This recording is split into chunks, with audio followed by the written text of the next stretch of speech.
Hello, everyone, and welcome to the Bandit's Den on this early Sunday morning. I just woke up. I've got bedhead, and I probably look like shit, but I'm not here to impress anybody. I wanted to wait to do this video until I hit 1,000 days vegan, but I was itching to put out a lot more vegan content. And somebody told me that I'm not really making any friends by including all this vegan content with my vlog channel. And so I decided to separate the two. If anybody's interested in learning more about veganism, watching debates, activism, and all kinds of related stuff, you can find that channel down in the description of this video if you want to follow me over there. I'm going to try to keep the two separated, keep veganism confined over there, though I might mention it offhand here and there on this channel. And I will continue posting on both of them. I should anyway, unless other things come up in life. So I'm almost at 1,000 days vegan. I'm just going to do this one last thing on here with veganism before I get into the bulk of this video. I'm almost at 1,000 days. I'm at 988. And I just wanted to demonstrate what my full body looks like.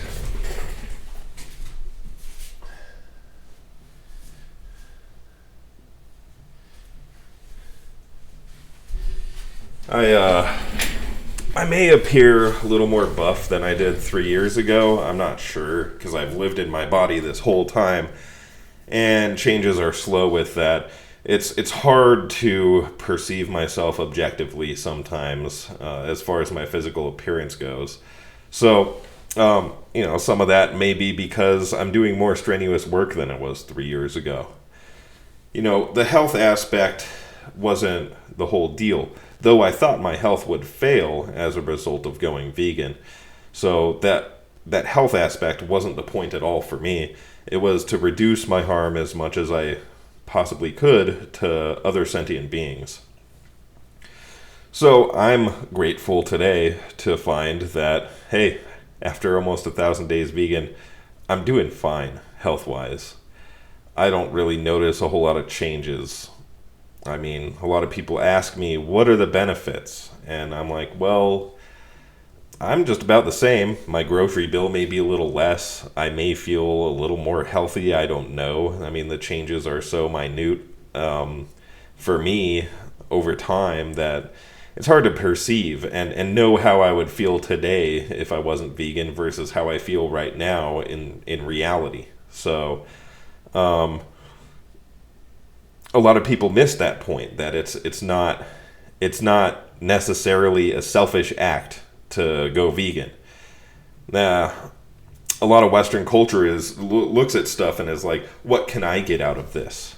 What do I get out of it? It's like, well, that's not what it was about for me. It was what others get out of it for me.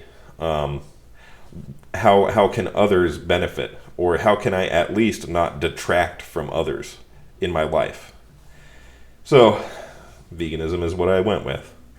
So anyway, that aside, if anyone's interested in following me on my vegan channel, you can find that down in the description. I should have a video I just released today in there that I really like the intro that I made for it, which is one of the things I learned about this year. So let's get into things I learned this last year.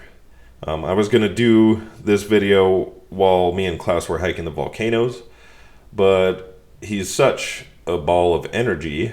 He kept knocking over my tripod when I was trying to talk to the camera and stuff. So, he had other ideas other than me sitting around for 10 minutes talking to you. He wanted to go. So that's what we did. We went and we went and we went until we were tired. So things I learned this year. That's one of the things is I love making videos.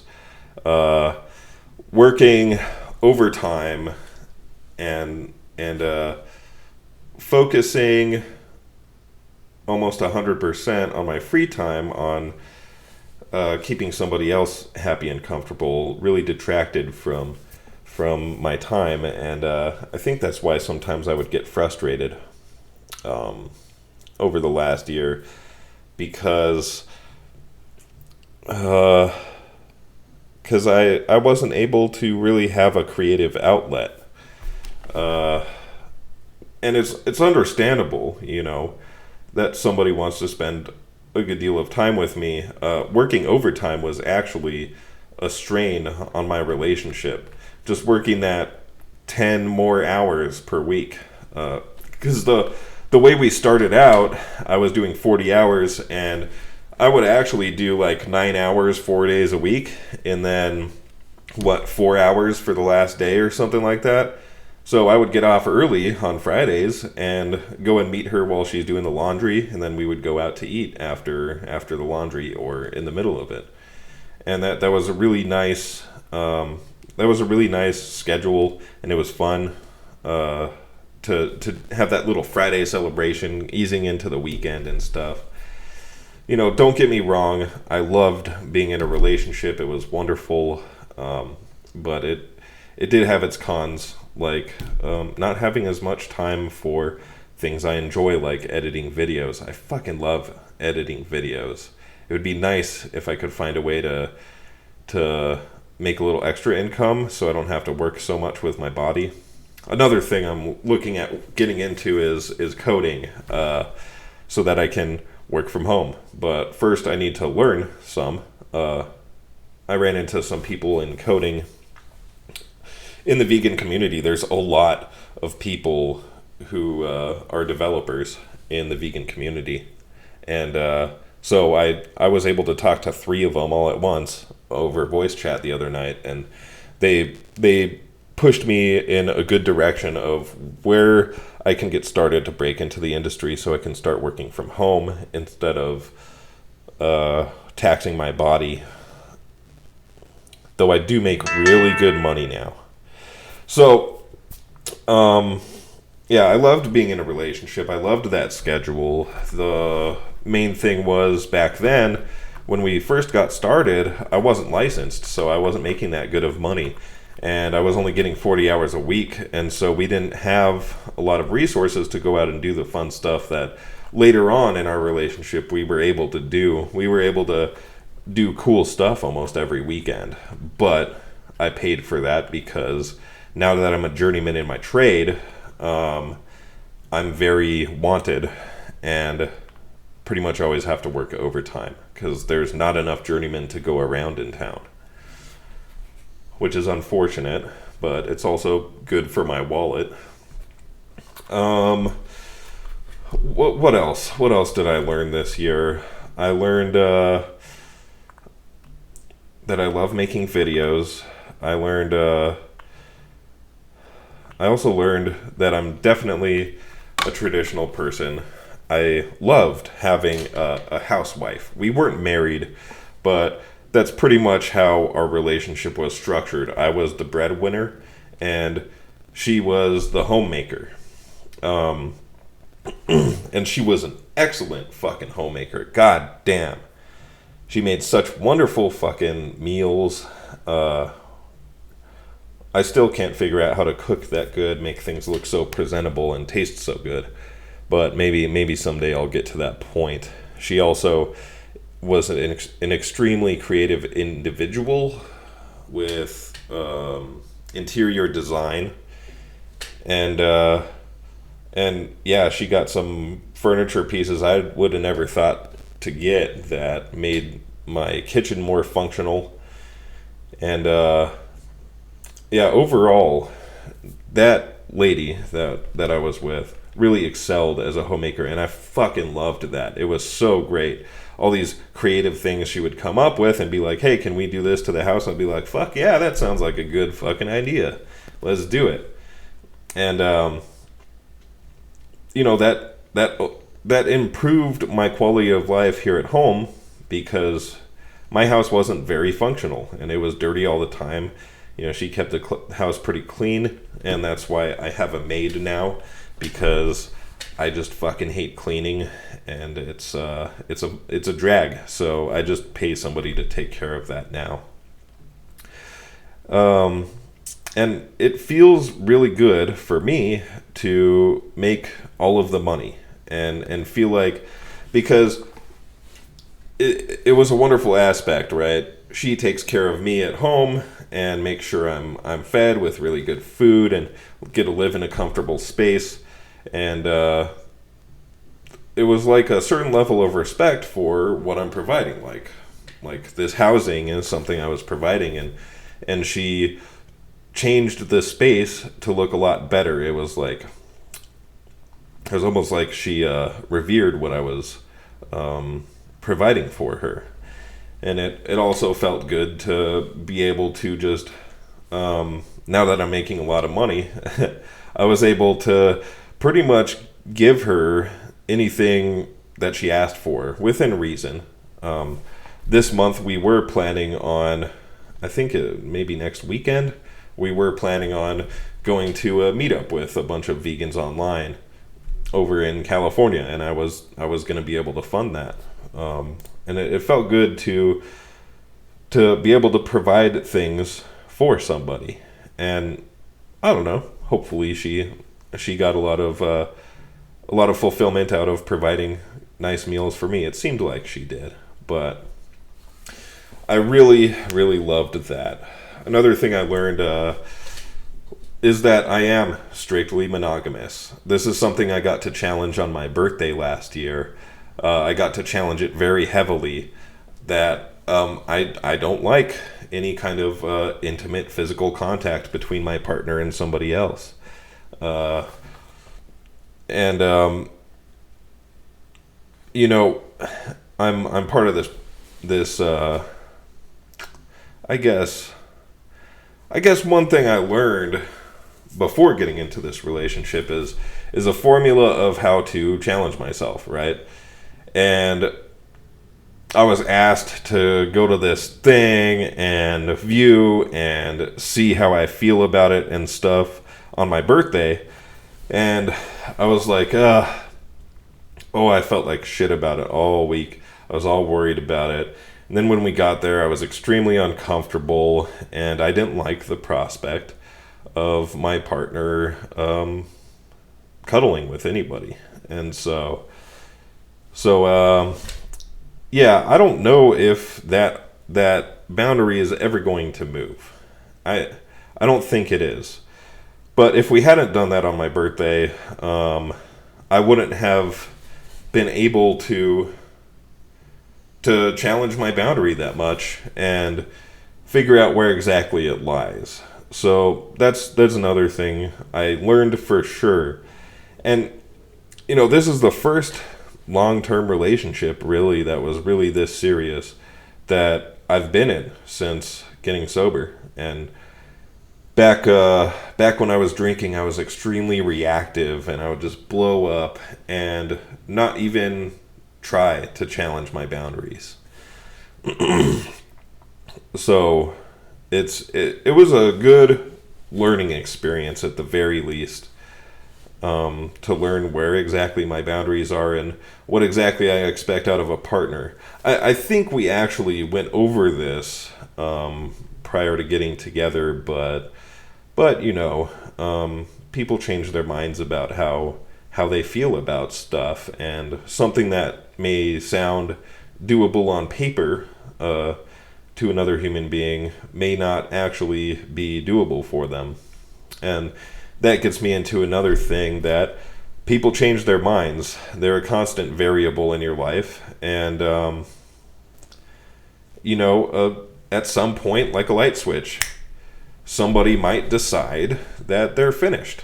And that's something I need to keep in mind going forward in life through all circumstances, that I can't expect people to be counted on. I am the only variable that I have control over in life. In my own life, I'm the only variable that I have control over. I can't make somebody do anything. And for some reason, that's a really difficult thing for me to accept, because I wanted this relationship to continue on and have my forever partner, and I had all these fucking dreams and goals and ideas about what we could do, and everything felt like it was going perfectly, right? I mean, the day before she said she was leaving, we had a fantastic date up in Santa Fe to a destination that was like the first one ever to make her list of places she wanted to visit and explore. And everything seemed to go perfectly except for one of the restaurants we were going to eat at up there was closed until the next Wednesday or some shit, which was unfortunate. But it caught me off guard because I wasn't keeping in mind that humans are a constant variable in my life. Whenever there's something involving humans, other people who have their own mind and their own will, everything could completely change at a moment's notice. And that's exactly what happened here, and it took me a little while to cope with that. That, like, you know, one night my partner cares about me and wants to continue things on, and then the next suddenly they don't. And that's this whole thing I learned before, but I got to relearn that expectations are pretty much planned resentments. If I expect somebody to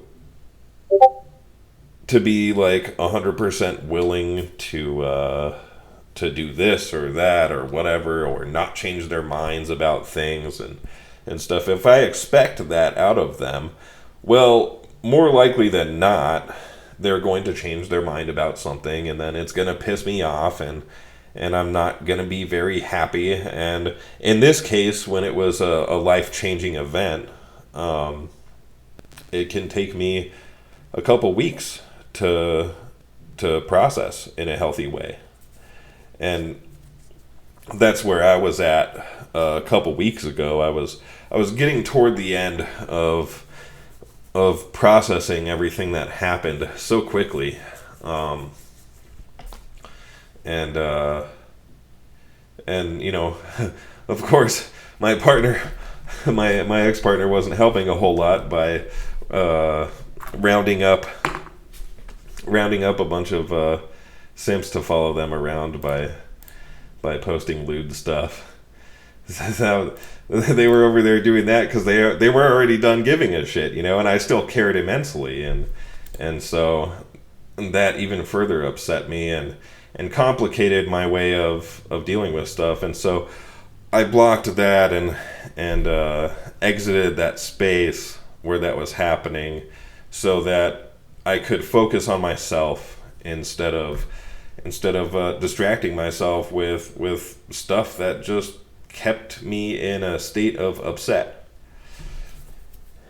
You know, yesterday was actually the first day I didn't even think about them all day.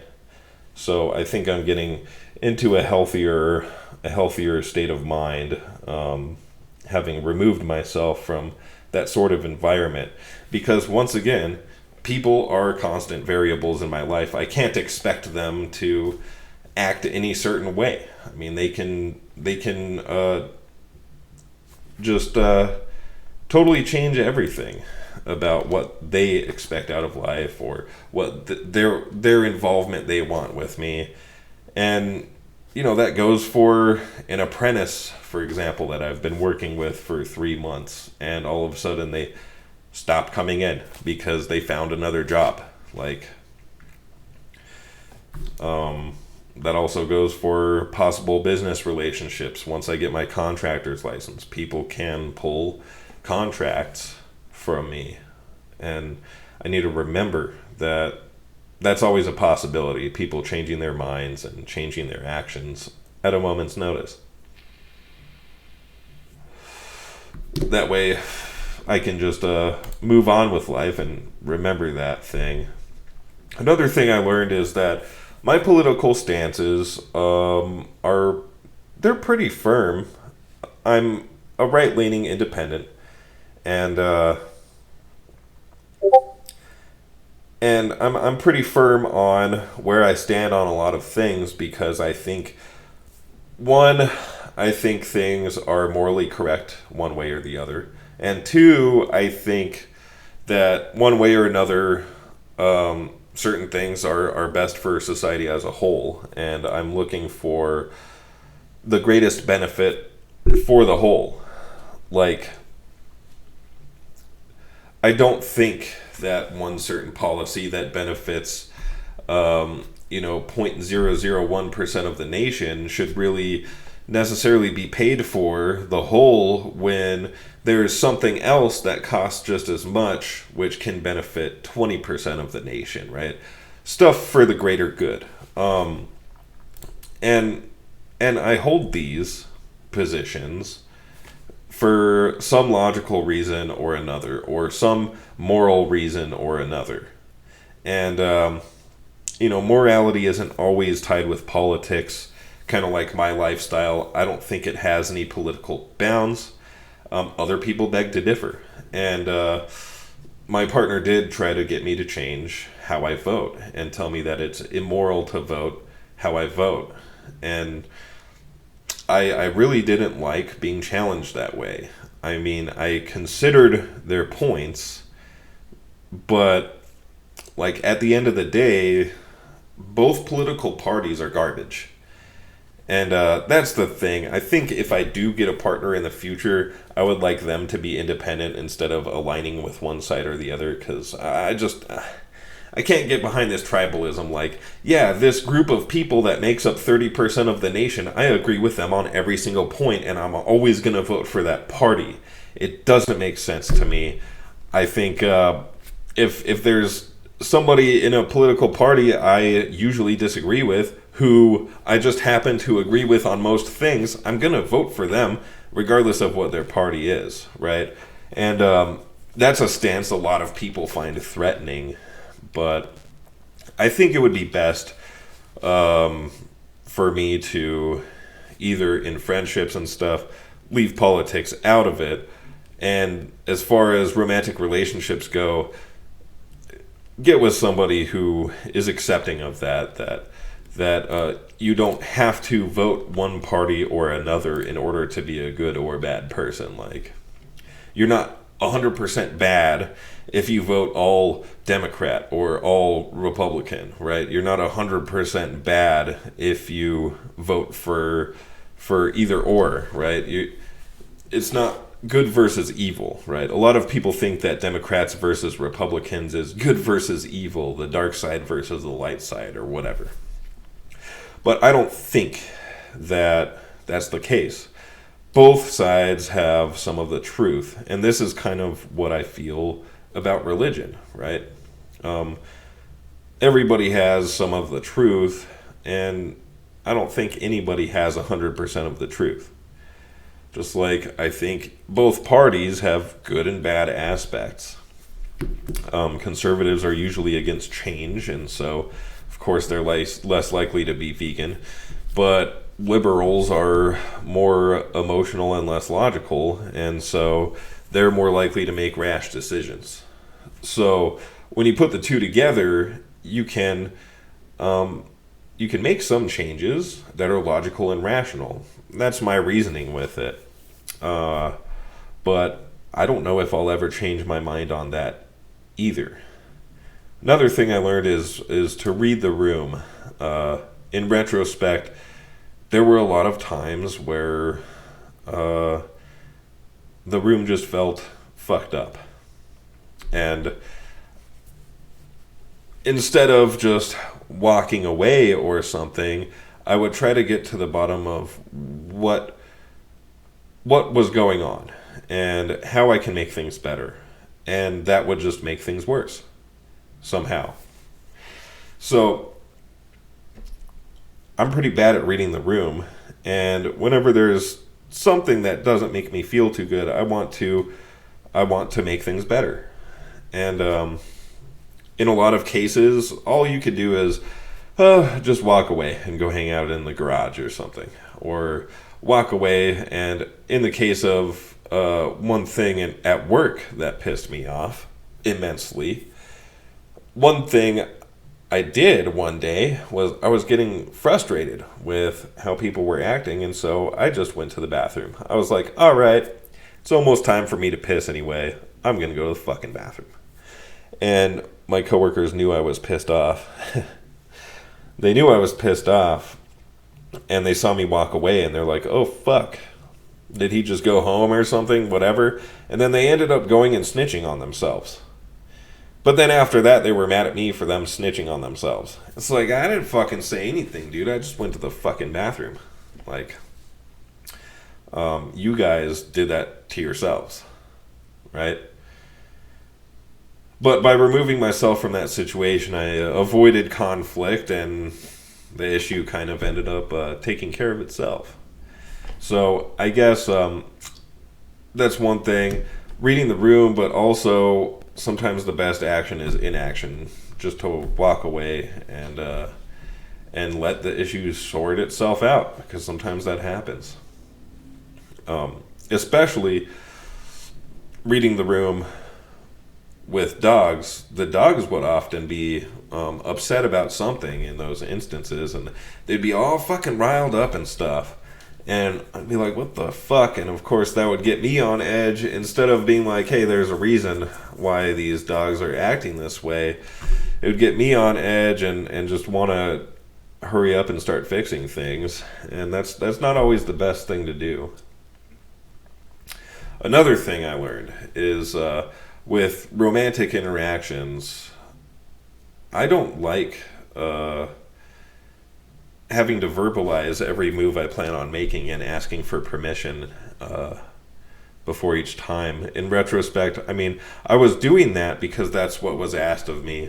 But in retrospect, I really didn't like it.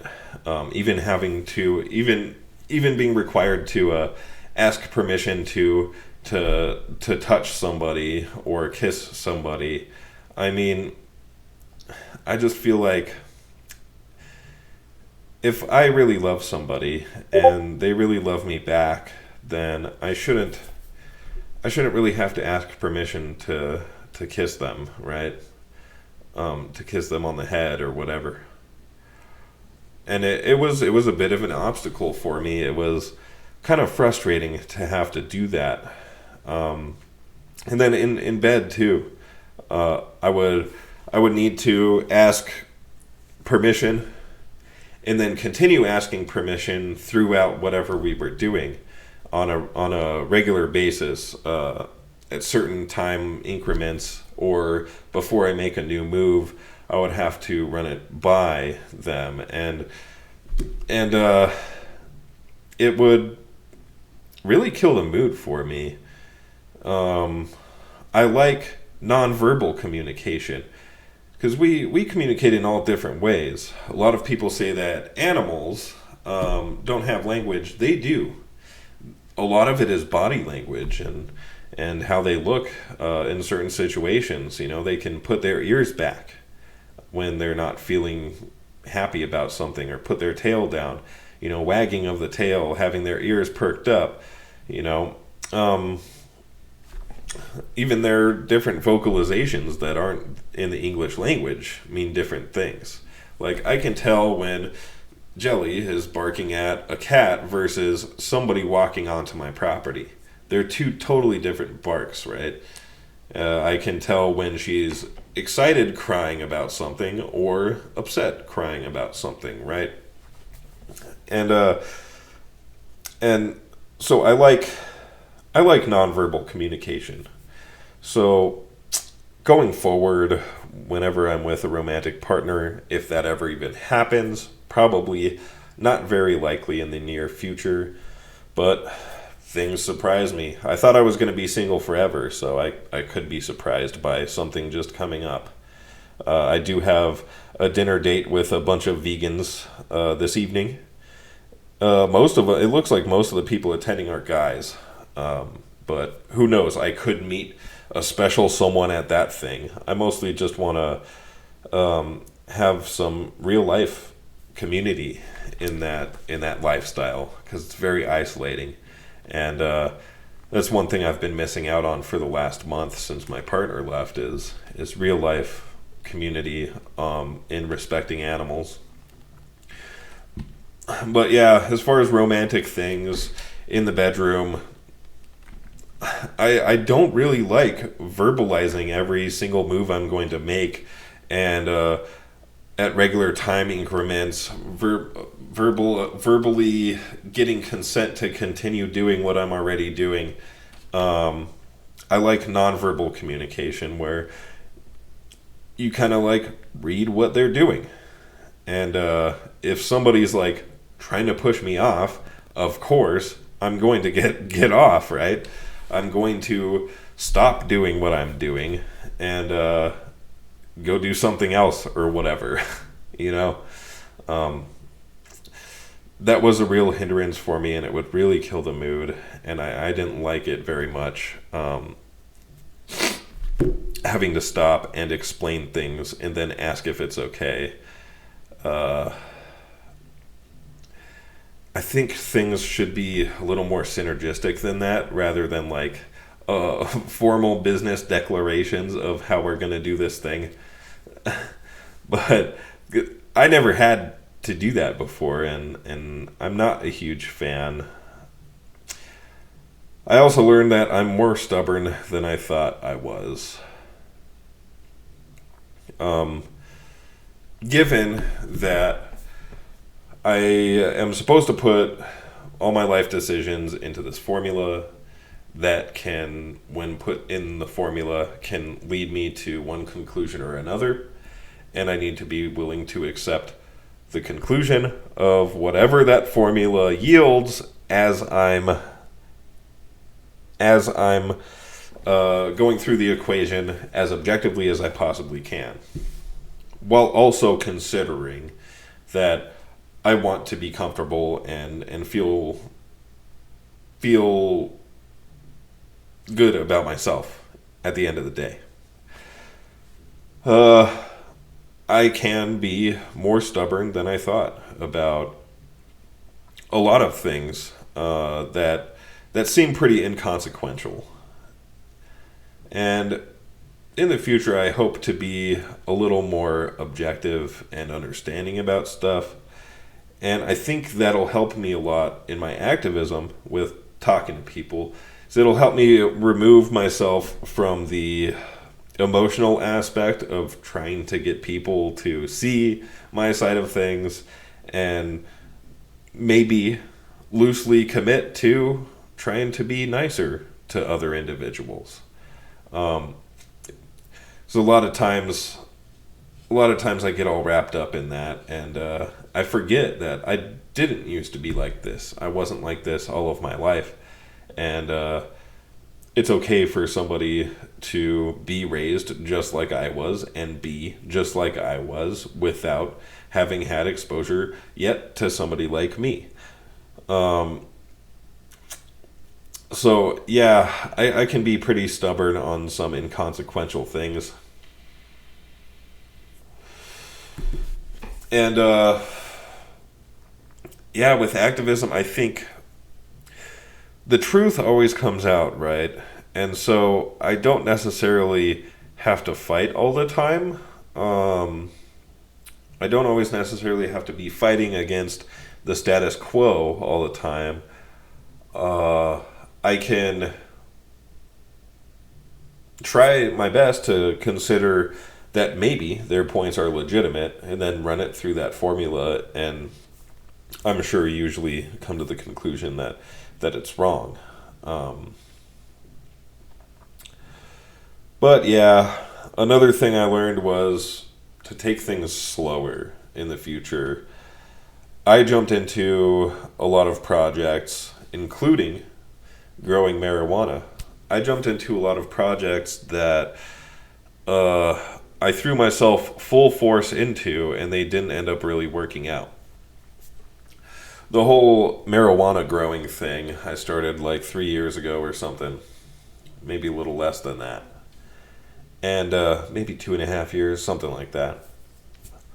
And fuck, I invested a few $1,000s into that, and uh, I framed out that space in my garage and bought all kinds of nice equipment for it. And at a certain point, because my grow op was so large and I was focusing too much on keeping the crops running instead of focusing more on min-maxing everything. Because I had gone so gung-ho, I threw myself right into it. And went big, pretty much. I went big, I went bold, and my operation was, I think, too big for me to feel comfortable managing all the fucking time.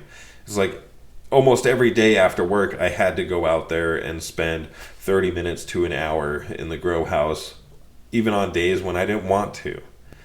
And so I think if I pick that up next time, I'm going to ease myself into it and not worry so much about getting clones before exiting veg, so that I can root clones and get them in veg, so that I can have veg plants ready to flower as soon as I cut down my flower plants, and really worrying about the timeline of that. Maybe next time, if I start growing again, I can ease myself into it and just try to do one season from start to finish before starting anything on the next season. I mean, that'll reduce my yield from 4 crops a year down to 2 or something like that. But it'll give me more opportunity to min-max things and work on things more slowly so that I can figure out where exactly I'm making mistakes and iron those out for next season before I even get started on it. The same thing with the relationship I got into. I flew out there to meet her, and I was gonna fly back home and stay here for a couple weeks, and then go fly back out there and help her move down here. Instead of that, I ended up missing my plane flight back here, and I stayed out there an extra week, and I pissed off my employer, which they were a shitty employer anyways. I heard they got new management now and are way better, but at the time it sucked. And they ended up developing a resentment against me because I missed my plane flight and decided to just drive back here with her and take a whole extra week off without any notice. I do things like that, man, and man, it usually bites me in the ass because we were so ready to get this done, right?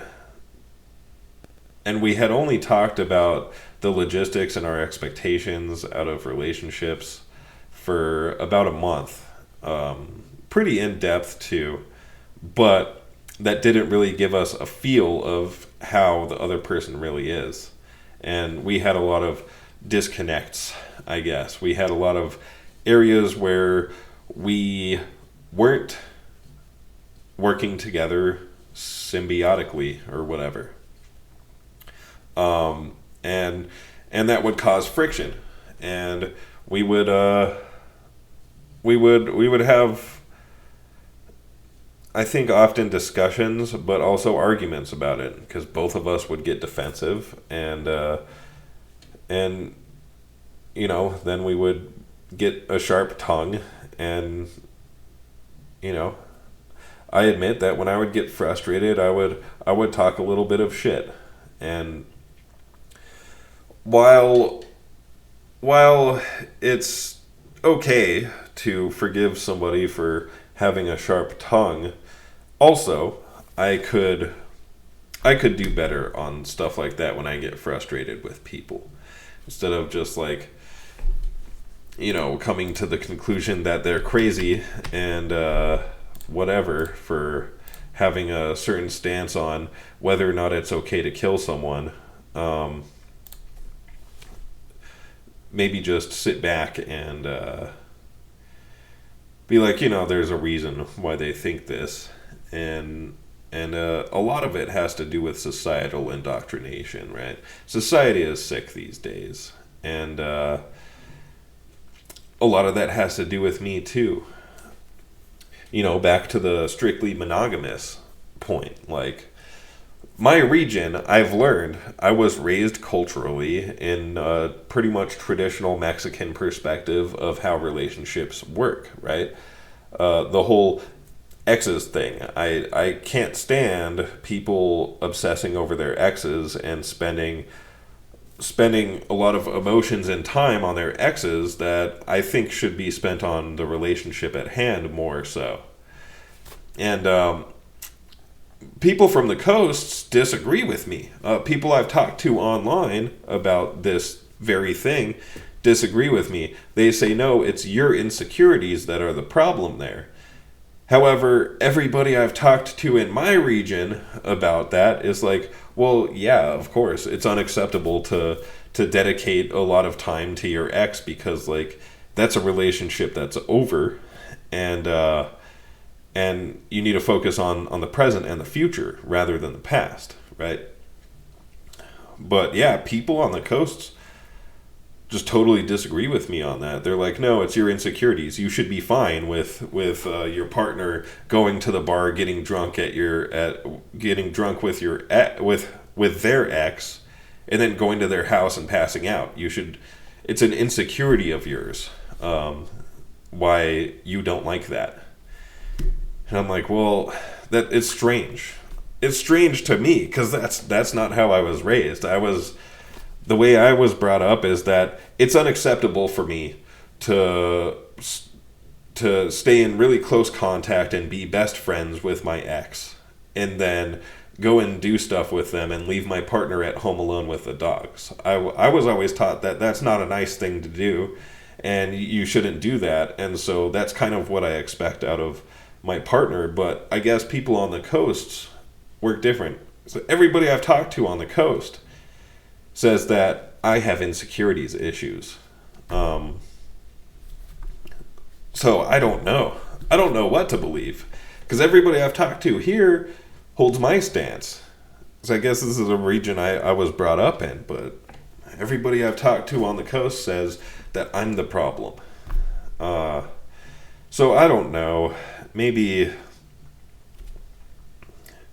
if this issue comes up again, right, I'll befriend somebody of the opposite sex and go cuddle with them and watch a movie with them alone in their house and see how my partner likes it. Maybe they'd be fine with it. Maybe they would see my side of things. I don't know. I don't know what to do about that. Maybe I could just get with somebody from my region if I do get into a romantic relationship. Our cultural differences were so huge and immense that it was difficult. And we're from the same country. It was difficult to get through some of these things, and sometimes we wouldn't even come to a good conclusion that both of us were happy with. Because it was either I was happy that I was in a strictly monogamous relationship, or she was unhappy because she couldn't go to other guys' houses and cuddle with them and watch a movie and eat popcorn. So, yeah, I guess scratch that last thing. It'd probably be best for me to just look for somebody who was raised in a similar cultural background if I do get into a new relationship. And that's another thing is I am very, very vegan. I don't know if there should be different degrees, but that's the only way that I can put it is that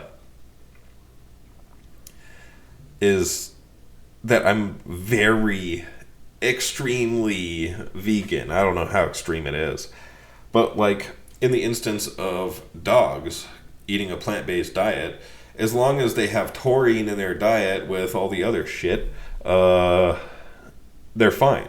And that's what these dogs eat is food with with taurine in it, and the taurine is synthesized, and it works just fine for them. But there's so many vegans out there that are like, no, it's wrong to feed a dog a plant-based diet, blah, blah, blah. And they don't even look at the research. So it's like, okay, it's wrong to do that. Well, look, when you adopt a dog, when you rescue a dog, and you're feeding them animal products, depending on what animal product you're feeding them, you could be, condemning anywhere from like 50 to 300, maybe even a couple thousand animals to death in order to care for this one animal if you're not feeding them plant-based. And so karmically, that doesn't add up. Logically, it doesn't add up. How is it that you're yielding a benefit to the world by condemning multiple animals to death in order to feed one? It doesn't make any sense to me. Just like vegans who adopt snakes, or even worse, buy bred snakes that are captive bred, and you have to feed them a mouse. You have to feed them a mouse every week, right? And a bull snake a bull python or whatever can live up to what, 20 years? And you're killing 50 mice per year, so that's 1,000 fucking mice you're condemning to death in order to feed this one. It doesn't check out. Mathematically, it doesn't check out. Logically, what makes snakes so much more important than mice? And on top of that, all of those mice are captive bred too, and that's a terrible fucking practice in itself. So why support that industry? It doesn't make any sense to me. But it makes plenty of sense to lots of other vegans. I even encountered a vegan that said he buys his kids Happy Meals from McDonald's because they were talking about going to McDonald's and stuff, and I thought they were joking. No, they were fucking dead serious. And he told me, yeah, kids need animal products in order to be healthy. And I'm like, what the fuck?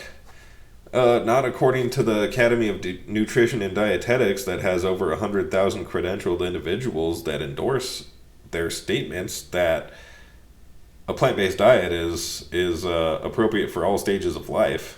Like, where does I need to take my kid to fucking McDonald's fit in with that? That doesn't make any sense. People are just like not doing their research or something. For me, whenever something about animal products or animal testing or any kind of animal exploitation comes up in a product that I want to use in my life, I do my research and find out, are there alternatives to this? Is this fucking necessary? What are some other ways I can do this? And I can always find an alternative. Always.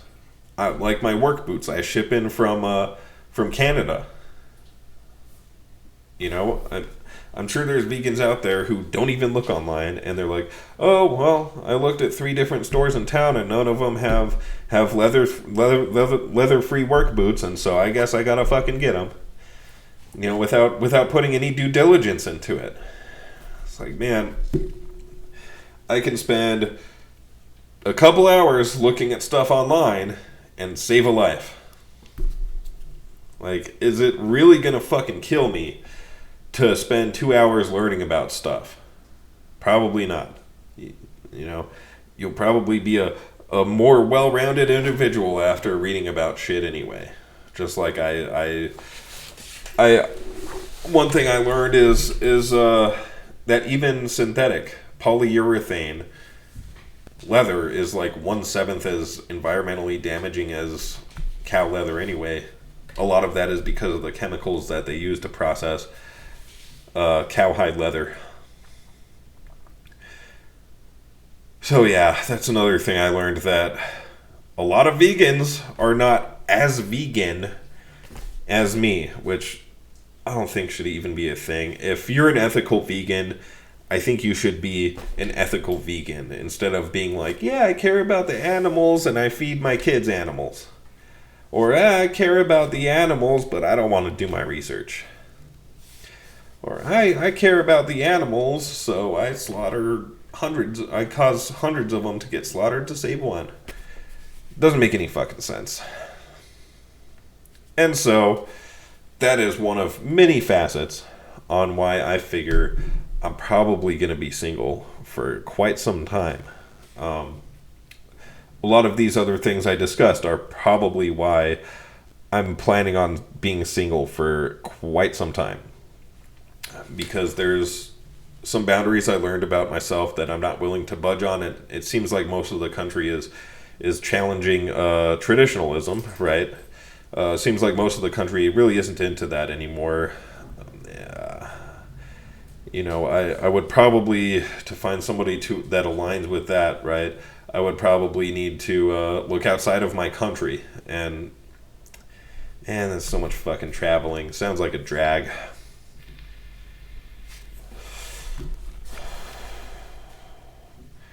Sounds like a drag. I'm fucking stubborn. I'm probably not the best partner because of that. I see things my way, and it's difficult to get me to see things the other person's way, especially when it comes to like voting and what I expect out of a romantic relationship. It's difficult to change what I think is right, and what I think is right for me. It's really difficult. So that's another facet, and another one is it seems like most vegans aren't as vegan as I am, which is unfortunate. I don't know what the fuck they're in it for. I don't live in their fucking brain. The whole reason I started on this, like I said, is the animals, right? I don't know why people get into it if that's not their deal. Just doesn't make any sense to me. So, I don't know. You guys probably remember that Drake equation I ran fucking 4 or 5 years ago. This Drake equation like thing that was supposed to calculate the likelihood my ideal partner, or how many of my ideal partner exist in the country that I live in, right? And at the time, that was before I went vegan, I came up with like 50. Out of 350 million people, there was like 50 in the country, and I don't think my parameters were too restrictive. And now that I've gone vegan, 1% of the nation is vegan, so 1% of 50, that's one half. And me and my ex-partner would joke about that, right? That like, hey, I found the one half out of 350 million likelihood, which didn't turn out to be true. Unfortunately, I was really dedicated to that relationship, and it took me a while after she had left to let go of it. But anyway, I'm doing pretty good now. I have somebody taking care of the house for me. The dogs are relaxed now because there's never any conflict or really awkward silences that last hours here anymore. Oh, those were one of the worst things, the silent treatment. And there's a lot of stuff for me to do now that I was missing out on before. Of course, I'm a hopeless romantic. I very much loved being in a relationship most of the time. It was when we disagreed on things where I didn't like it. There will always be disagreements in relationships, and hopefully, most of the time, for anybody that is in a relationship, hopefully most of the time it's over something trivial that you get to work out pretty quickly. But for me, a lot of these things were really major and deal breakers, I guess. Especially since both parties weren't really willing to budge on it.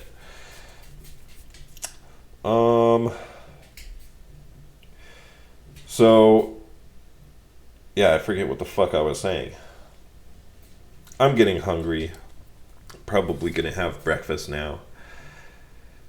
So, yeah, I guess that'll be it for veganism for the most part on this channel. I'll probably mention it offhand every now and again because it is a very big part of my life. If you guys want to check out my other channel, it's down in the description. And yeah, it was good seeing all of you. And hopefully I see you all on a hike, maybe next week. We'll see. We'll see. I'm still getting my schedule for my life in order, so we'll see what I can fit in.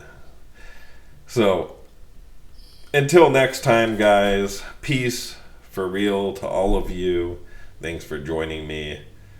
And I'll catch you guys later.